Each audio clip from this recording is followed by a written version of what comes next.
तो योद्धाओं, आज हो गया 24 मार्च। आप लोग मोटा मोटी लगभग प्रीलिम्स दिए हुए 1.5 महीने गुजार चुके हो और इस 1.5 महीने में आपने क्या किया ये आपको पता होना चाहिए। एग्ज़ाम आपके एक एक दिन का हिसाब मांगता है और एक एक मिनट आपके लिए बहुत कीमती होता है। एक एक सेकंड को इस्तेमाल करते हुए हम अपना समय यूटिलाइज़ कर रहे हैं, अपने लक्ष्य को प्राप्त करने की ओर धीरे धीरे आगे बढ़ रहे हैं।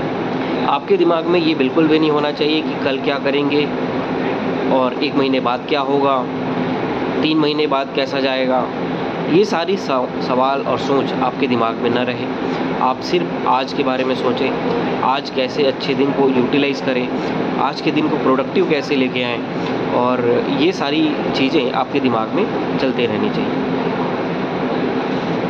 आप कल आपका पेपर 3 पार्ट 2 जिसमें संविधान, लोक प्रशासन और छत्तीसगढ़ का प्रशासन शामिल होता है।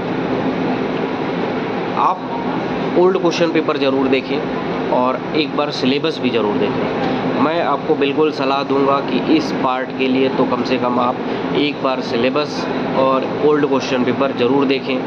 आपको ये पता चलेगा कि एक बहुत बड़ा सेक्शन अभी तक क्वेश्चन नहीं पूछा गया है। अगर आपको मैं बोलूँ, भारतीय संविधान में जनहित याचिका, केंद्र राज्य संबंध, विधायी संबंध, प्रशासनिक संबंध, वित्तीय संबंध, आपातकालीन उपबंध, जनहित याचिका, लोकायुक्त, ये सारे कुछ टॉपिक्स हैं जिसके ऊपर आज तक क्वेश्चन बने ही नहीं हैं और सिलेबस में हैं। और क्वेश्चन किस तरीके से बने हैं आप देखोगे कि भारतीय संविधान से क्वेश्चन मुश्किल से 15 नंबर का सवाल बनता है। और सोचो 15 नंबर के लिए आप कितना मेहनत करोगे, क्या ये प्रोडक्टिव है? और 15 नंबर में आप सटीक भी लिखोगे तो आप ये मानो कि 7 से 8 नंबर से ज़्यादा आपको नहीं मिलने वाला। उससे अच्छा ज़्यादा बेहतर क्या हमारे लिए कि इस सब्जेक्ट को हमने प्रीलिम्स में जैसा पढ़ा था उसको एक बार पढ़ लें और जितने सिलेबस में टॉपिक लिखा हुआ है उसका एक ओवरव्यू जानकारी मोटा मोटी हो।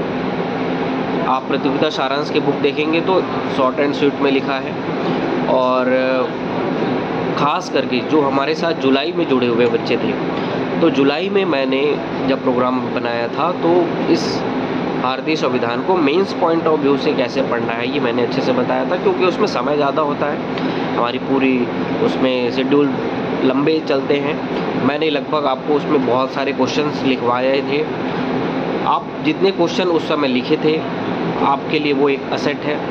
आप उसको पढ़ेंगे, आप उसको याद करेंगे और उसको एक बार रिवाइज़ करके एग्ज़ाम में ज़रूर जाएंगे। तो भारतीय संविधान के लिए जो जुलाई से हमारे साथ जुड़े थे उनके लिए ये बेहतर है कि आपने जो हमारे साथ लिखा था उस समय आंसर्स, वो आप फिर से पढ़ें, उसको निकालें और याद करें।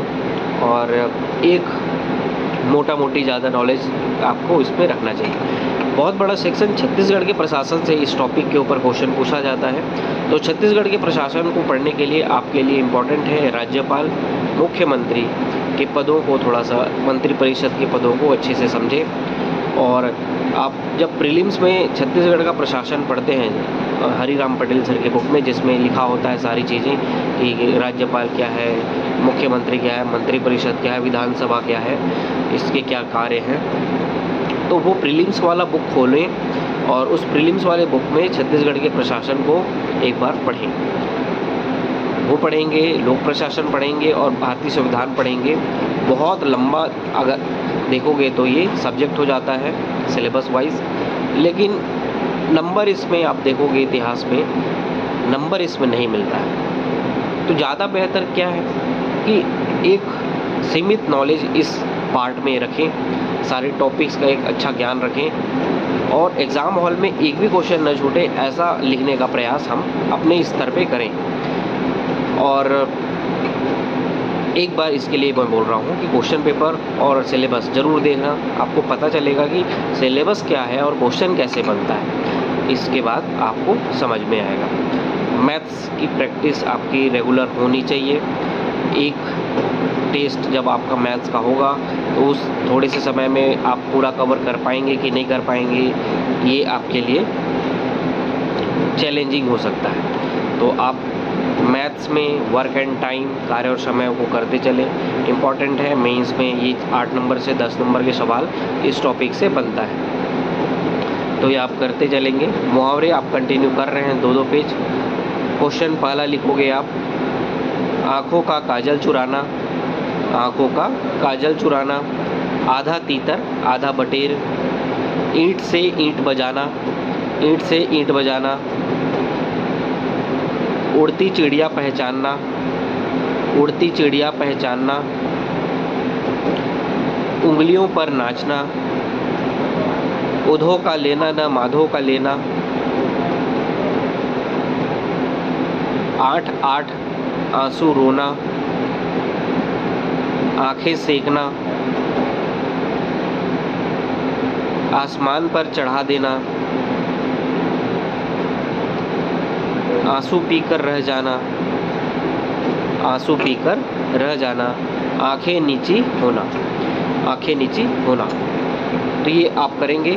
और इम्पॉर्टेंट ये है कि मैं अभी बिलासपुर में बच्चे से मिला, एक अच्छा मुलाकात रहा। और आज मैं 24 तारीख को ऑफिस से मैं 5:15 साढ़े 5 बजे मेरी छुट्टी होती है। यहाँ से निकलने के बाद मैं सीधे रायपुर आ जाऊँगा। तेली बांधा मेरे को पास पड़ेगा, इसीलिए मैंने तेली बांधा का लोकेशन हमारे लिए वो ज़्यादा बेहतर होगा कि हम लोग मरीन ड्राइव में ही मिल लें। तो मरीन ड्राइव में ही हम लोग मिलेंगे, वहीं पे मैं आऊँगा। 6 बजे मैं पहुँच जाऊँगा, आप मेरे से वहीं पे मिल सकते हैं। जो भी चीज़ें हैं हम लोग मिल के डिस्कस करते हैं और आगे की प्लानिंग मिल के करेंगे। तो आपको मैं शाम को 6 बजे मरीन ड्राइव में रायपुर में मिलूँगा। आप ज़रूर आएँ, आपकी समस्या के लिए हम वहाँ पे अवेलेबल रहेंगे। अच्छे से पढ़िए, मिलते हैं कल एक नए टारगेट के साथ। Thank you.